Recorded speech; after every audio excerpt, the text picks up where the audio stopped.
आगे लेके जाते हुए इतना आप खेलते हो, मैचेस खेलते हो, प्रैक्टिस करते हो। परसों हमने देखा कि आपने बैटिंग बॉलिंग नहीं की, सिर्फ फील्डिंग की, जबरदस्त फील्डिंग सेशन हुआ।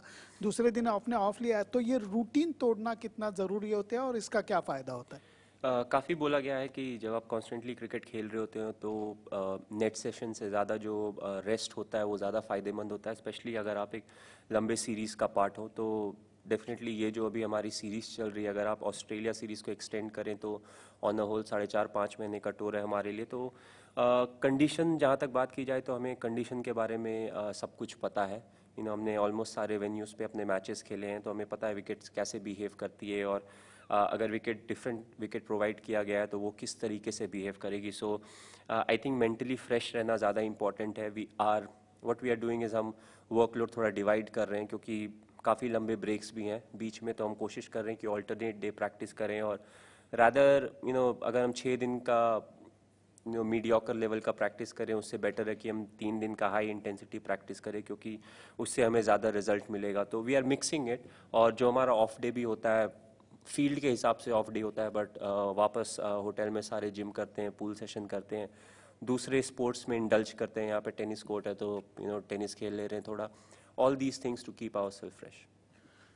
माही, आप टूर्नामेंट में अपने आप को पेश कैसे करोगे? क्योंकि आपका चैलेंज होगा कि मोमेंटम आप लूज ना करो जब तक क्वार्टर फाइनल्स आए, और अपना मतलब बर्नआउट भी ना हो जाओ तब तक। तो कैसे आपका ये मतलब क्या प्लान है कि आप जो पिछले वर्ल्ड कप में आपने अपना इंटेंसिटी बढ़ाया था क्वार्टर फाइनल तक, तो वही उसी तरह से इस बार जाने का प्लान है? कोशिश वही रहेगी।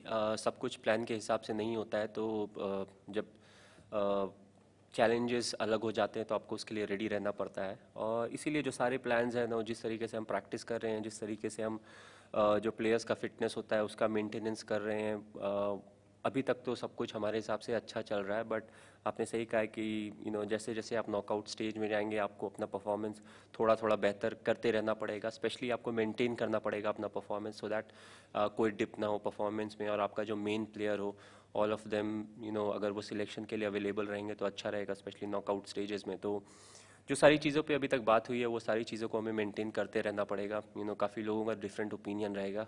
बेटर ऑफ रहेगा टीम के लिए अगर हम दूसरे के ओपिनियन ना लें, अंदर से जो हमें सही लगे हम वो करते रहें, because at the end of the day हम टीम के अंदर से हमें पता है कि हमें अभी किस चीज़ की ज़रूरत है, और कौन सा बेस्ट अवेलेबल सॉल्यूशन है जो भी प्रॉब्लम्स हम फेस कर रहे हैं उसके लिए। Thank you very much. Thanks, Amos.